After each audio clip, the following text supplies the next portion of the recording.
Muy bien, capítulo 29, operativo y especulativo. Cuando hemos tratado la cuestión de las cualificaciones iniciáticas, hemos hecho alusión a una cierta equivocación muy extendida sobre el sentido de la palabra operativo y también por consiguiente sobre el de la palabra especulativo, que es en cierto modo su opuesto. Y como lo decíamos entonces, nos parece que hay lugar a insistir más especialmente sobre este tema, porque hay una estrecha relación entre esta equivocación y el desconocimiento general de lo que debe ser realmente la iniciación. Bien, y sí, es verdad, en el contexto de las logias, muchas veces lo operativo se opone a lo especulativo, entendiendo lo operativo como los masones que trabajan la piedra y el especulativo como aquellos que solamente hacen especulación sobre los símbolos. Guénon dice que esto es común y va a explicar aquí, sobre todo a propósito, dice más particular a propósito de la masonería, pero solamente esto es, que si yo tenga entendido, la masonería únicamente como forma de enseñanza simbólica. Dice, históricamente, si se puede decir, la cuestión se plantea de una manera más particular a propósito de la masonería, puesto que es en ella donde los términos de que se trata se emplean habitualmente. Pero no es difícil comprender que en el fondo tiene un alcance mucho más extenso y que se trata de algo que, según modalidades diversas, es susceptible de aplicarse a todas las formas iniciáticas. Y eso es lo que constituye toda su importancia desde el punto de vista donde nos colocamos. Las formas iniciáticas basadas en oficios tendría transposición. El punto de partida del error que señalamos consiste en esto. Puesto que la forma de la iniciación masónica está ligada a un oficio, lo que, por lo demás, como ya lo hemos indicado, está muy lejos de ser un caso excepcional, y puesto que sus símbolos y sus ritos, en una palabra, sus métodos propios, en todo lo que tienen de específico, toman, esencialmente, su apoyo en el oficio de constructor, se ha llegado a confundir operativo con corporativo, deteniéndose así en el aspecto más exterior y más superficial de las cosas, así como es natural para aquel que no tiene ninguna idea y ni siquiera ninguna sospecha de la realización iniciática. Así pues, la opinión más extendida podría formularse así. La opinión más extendida podría formularse así. Los masones operativos eran exclusivamente hombres de oficio. Poco a poco aceptaron entre ellos, a título honorífico en cierto modo, a personas extrañas al arte de construir. Una llamada. De hecho, no obstante, estas personas debían tener al menos algún lazo indirecto con esta arte, aunque no fuera más que título de protectores o patronos en el sentido inglés de esta palabra. Es de una manera análoga como, más tarde, los impresores, cuyo ritual estaba constituido en su parte principal por la leyenda de Fausto, aceptaron a todos aquellos que tenían alguna relación con el arte del libro, es decir, no solo a los libreros, sino también a los autores mismos.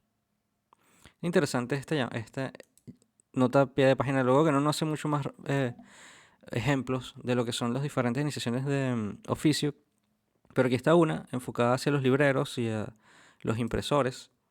En algún otro momento hablan de los telares, pero bueno, son formas simbólicas asociadas a algún tipo de oficio, algún tipo de trabajo corporativo y en el sentido corporativo antiguo. Em, de los colegios Fabrorum, por ejemplo, en el caso de los masones y de las escuelas de constructores. Entonces, resumiendo, estos masones eran corporativos, eran exclusivamente hombres de oficio, a veces llamados operativos, según Guénon, este concepto operativo es erróneo, o por lo menos él prefería que el operativo sea reservado para aquellos que están haciendo un trabajo espiritual, según entiendo, y aceptaron luego estos a algunos a título honorífico, personas extrañas de arte construir, pero finalmente lo que dice Guénon fue que ocurrió que este segundo elemento, es decir, los masones aceptados luego, devino predominante, y eso de donde resultó la transformación de la masonería que era operativa en la masonería especulativa, que no tiene ya con el oficio más que una relación ficticia e ideal. Esta masonería especulativa data, como se sabe, de comienzos del siglo XVII, pero algunos, constatando la presencia de miembros no obreros de la antigua masonería operativa, creen poder concluir de ello que esos eran ya masones especulativos. En todo caso, parece pensarse de una manera casi unánime que el cambio que dio nacimiento a la masonería especulativa marca una superioridad en relación a aquella de la que ésta ha derivado, como si representara un progreso en el sentido intelectual y respondiera a una concepción de un nivel más elevado.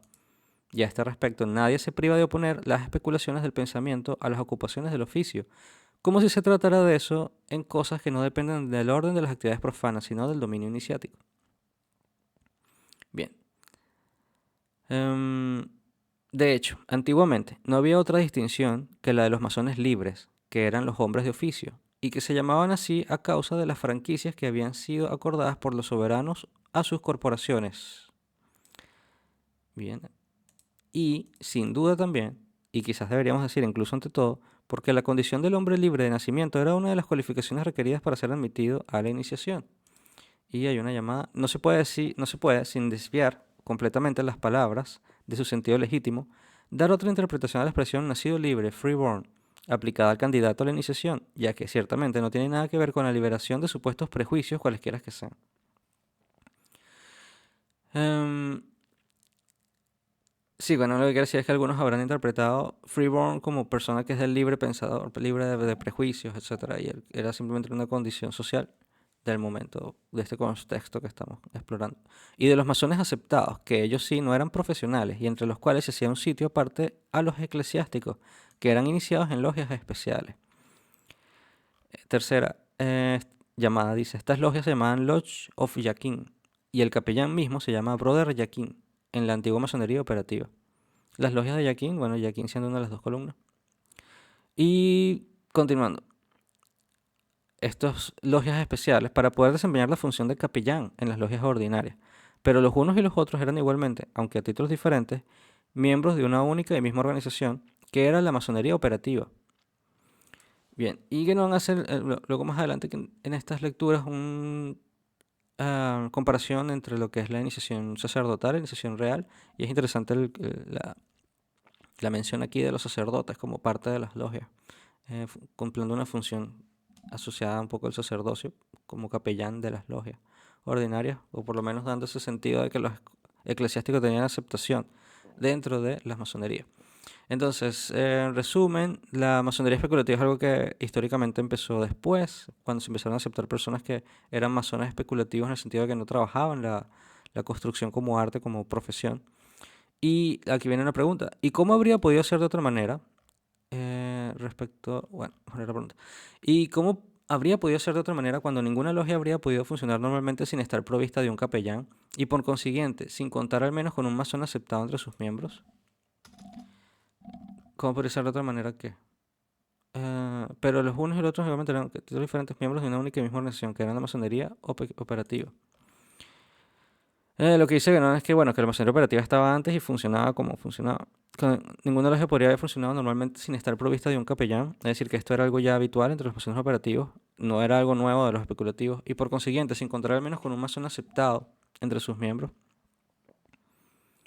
Por lo demás, es exacto que es entre los masones aceptados y por su acción como se ha formado la masonería especulativa. Entonces, que no decía que esto ya era algo que existía, esto no es algo nuevo, ya existían tanto masones aceptados como capellanes y esta forma. Y dice que esto se ha formado antes, eh, que la masonería operativa hay una quinta llamada.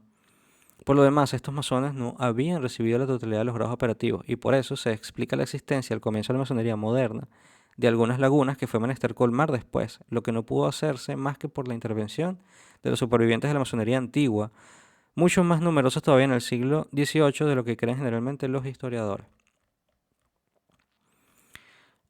Bien, y continúa. Y esto puede explicarse en suma bastante simplemente por el hecho de que al no estar vinculados directamente al oficio y al no tener por eso mismo una base suficientemente sólida para el trabajo iniciático, bajo la forma de que se trata,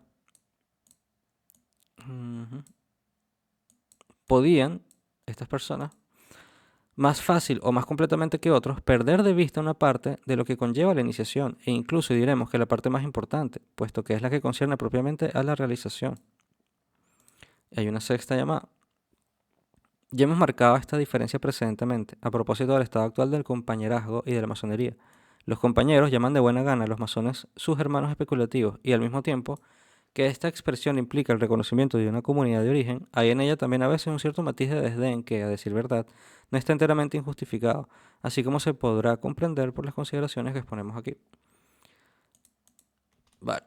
Entonces el compañerazgo dice los especulativos en un sentido de no son operativos como nosotros. Y que nos dice que en ese sentido el contacto con el oficio le da un sentido más directo a una base simbólica o una base de trabajo que permite el acceso a lo que sería el trabajo iniciático y eventualmente la realización misma. Entonces dice que es menester agregar aún que eran quizás también por su situación social y sus relaciones exteriores más accesibles a influencias del mundo profano. Se refiere a los masones operativos que estaban como fuera. No solamente no tenían la base, sino que además eran accesibles a algunas influencias del mundo profano, políticas, filosóficas u otras que actuaban igualmente en el mismo sentido, distrayéndoles en la acepción propia de la palabra del trabajo iniciático. Esto tiene sentido. Cuando no llegaban hasta conducirles a cometer enojosas confusiones entre los dos dominios, así como eso se ha visto muy frecuentemente después. Es aquí donde, aunque hemos partido de consideraciones históricas para la comodidad de nuestra exposición, tocamos a fondo el mismo de la cuestión. El paso del operativo a lo especulativo, muy lejos de constituir un progreso como lo querrían los modernos, que no comprenden su significación, es exactamente todo lo contrario, desde el punto de vista iniciático. Importante recordar siempre desde el punto de vista iniciático. Hablando propiamente, no implica forzosamente una desviación, pero sí al menos una degeneración en el sentido de una mengua. Y, como acabamos de decirlo, esta mengua consiste en la negligencia y el olvido de todo lo que es realización, puesto que eso es lo verdaderamente operativo, para no dejar subsistir ya más que una visión puramente teórica de la iniciación. En efecto, es menester no olvidar que especulación y teoría son sinónimos y se entiende que la palabra teoría no debe tomarse aquí en su sentido original de la contemplación, sino únicamente en el que tiene ahora en el lenguaje actual. La palabra teoría no debe tomarse aquí en su sentido original de contemplación. Yo no recordaba que la palabra teoría tenía en su origen la acepción el sentido original de contemplación, sino únicamente en el que tiene ahora el lenguaje actual, y que la palabra especulación expresa sin duda más claramente, puesto que da por su derivación misma la idea de algo que no es más que un reflejo, como la imagen vista en un espejo. Speculum. Dice séptima llamada. La palabra speculum en latín significa en efecto espejo, así es. Es decir, un conocimiento indirecto, por oposición al conocimiento efectivo, que es la consecuencia inmediata de la realización, o que más bien no forma más que uno con esta. Por otro lado, la palabra operativo no debe considerarse exactamente como un equivalente de práctico, en tanto que este último término se refiere siempre a la acción. Bien, práctico se refiere siempre a la acción, por lo tanto operativo no es lo que se está hablando. De suerte que aquí no podría emplearse sino equívoco ni impropiedad, y que no está buscando las raíces de la palabra operativo para conectarla con trabajo espiritual. Y operativo no quiere decir que es práctico. Práctico es simplemente la acción y por lo tanto aquí estamos en un orden superior a la acción. Entonces, ¿de dónde viene la palabra operativo? Dice, de suerte que aquí no podría emplearse sin equívoco ni importancia, dice octava llamada. En suma, en eso cabe toda la diferencia que existe en griego entre los sentidos respectivos de las dos palabras, praxis y poesis. Y vamos a repasar qué significa poesis en griego. Poesis. Etimología. Griego. Griego significa creación o producción, derivado de hacer, poieo, crear. Entonces, creación. La diferencia entre praxis y acción y creación. El término puede ser como la causa que convierte cualquier cosa que consideremos de no ser a ser. Entonces, una actualización está más allá, obviamente, de la acción, ya que está directamente en el no ser, por lo menos desde el punto de vista platónico. Bien, quería repasar esta concepción de poiesis. Entonces, Guénon dice que si confundimos operativo con práctico, estamos confundiendo praxis con poiesis. En realidad se trata de ese cumplimiento del ser, que es la realización iniciática, con todo el conjunto de medios de diversos órdenes que puede ser empleados en vista de este fin. Se confirma entendiendo el origen de poiesis. Y no carece de interés destacar que una palabra del mismo origen, la palabra obra, se usa también precisamente en ese sentido en la terminología alquímica, un cumplimiento, una realización. Desde entonces es fácil darse cuenta de lo que queda en el caso de una iniciación que no es más que especulativa. La transmisión iniciática subsiste siempre, puesto que la cadena tradicional no ha sido interrumpida, pero, en lugar de la posibilidad de una iniciación efectiva, toda vez que algún defecto individual no venga a obstaculizarla, no se tiene más que una iniciación virtual y condenada a permanecer tal por la fuerza misma de las cosas, puesto que la limitación especulativa significa propiamente que esa etapa ya no puede ser rebasada, dado que todo lo que va más lejos del orden es operativo por definición misma. No puedes quedar en la teoría.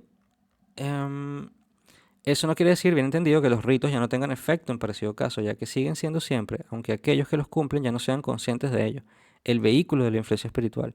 Pero por así decir, este efecto se difiere en cuanto a su desarrollo en acto. Y es como un germen al que le faltan las condiciones necesarias para su eclosión, puesto que estas condiciones residen en el trabajo operativo, únicamente por el cual la iniciación puede hacerse efectiva. Que nunca va a profundidad luego sobre este trabajo operativo, en qué consiste, y realmente es llevar la teoría al acto, llevar la teoría de la praxis internamente y hacer el trabajo de vivificar este conocimiento simbólico en el ser. Pero como este es un trabajo tan personal y tan em, ¿cómo usar las palabras? Yo creo que en algunas de sus cartas lo dice. Él habla de que él se evita o evitaba mucho dar recomendaciones personales porque esto daba pie a mucho error. Eventualmente cada persona tiene que buscar el camino que le es más adecuado por sus condiciones y sus características, etcétera.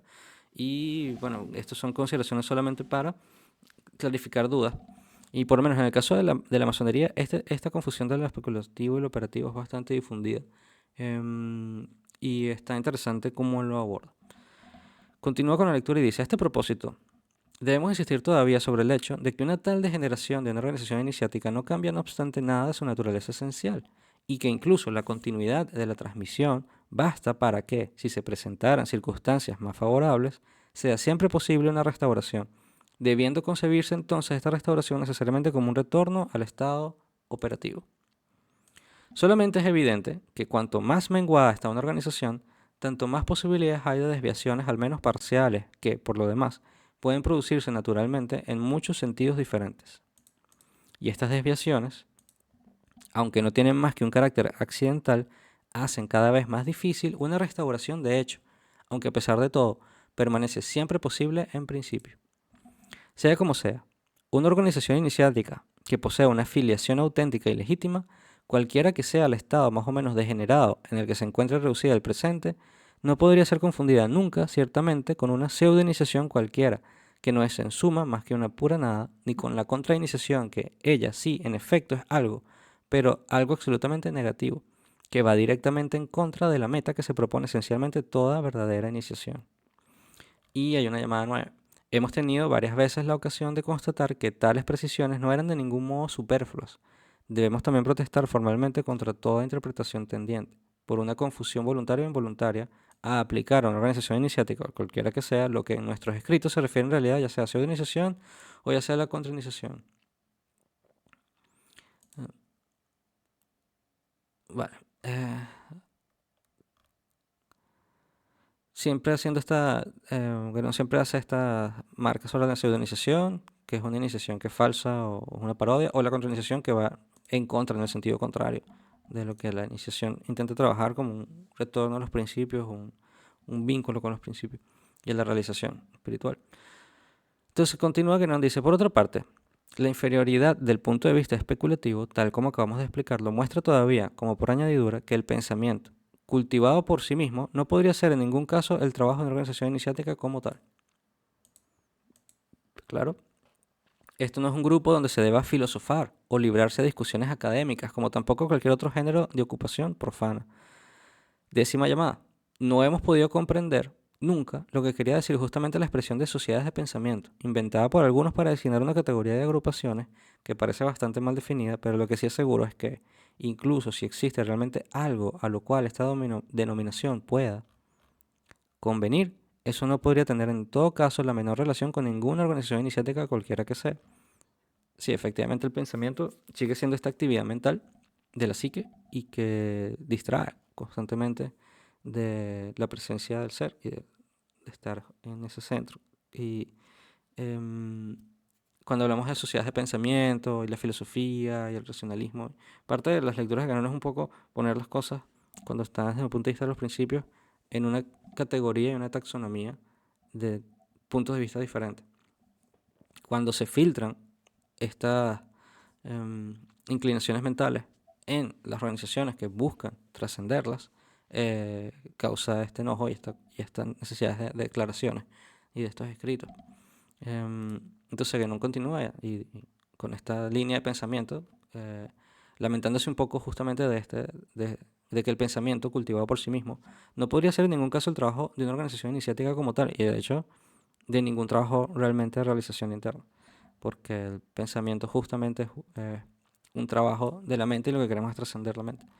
Ahora, dice, la especulación filosófica, cuando se introduce aquí, es ya una verdadera desviación, mientras que la especulación que recae sobre el dominio iniciático, si se reduce a sí misma en lugar de no ser, vamos a repetir, la especulación filosófica cuando se introduce aquí es ya una verdadera desviación, mientras que la especulación que recae sobre el dominio iniciático, si se reduce a sí misma en lugar de no ser, como debería ser normalmente, más que una simple preparación al trabajo operativo, constituye solo esta mengua de lo que hemos hablado precedentemente. Y efectivamente no podemos desligando completamente del trabajo mental, siempre va a ser la base, porque es la facultad que utilizamos para operar en el mundo, pero nuestro objetivo es explorar los límites de la razón y trascenderla en todo lo posible. Por lo tanto, el pensamiento siempre será la base del operativo.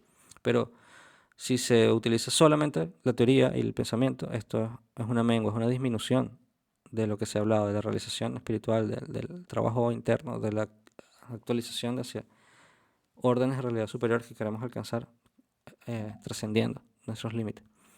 Y dice, en eso hay todavía una distinción importante, pero que creemos suficientemente clara como para que no sea necesario insistir más en ello. En suma, se puede decir que hay desviación más o menos grave según los casos, toda vez que hay confusión entre el punto de vista iniciático y el punto de vista profano. Esto no debe perderse de vista cuando se quiere apreciar el grado de degeneración al que una organización iniciática puede haber llegado.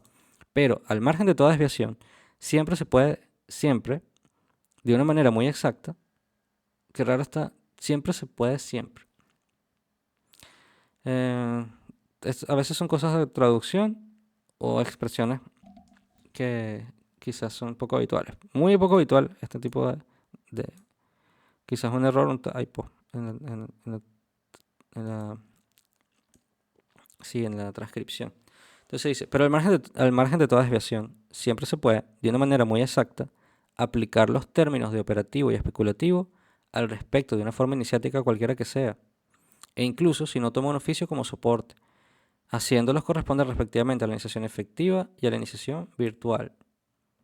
¿Vale? Entonces siempre, en toda forma, en todo trabajo espiritual se va a poder diferenciar el trabajo teórico y el trabajo que es efectivamente operativo por ellos, un trabajo de actualización y realización interna. Ese es el final del capítulo de operativo y especulativo, y el próximo capítulo 30 vamos a hablar sobre iniciación efectiva e iniciación virtual.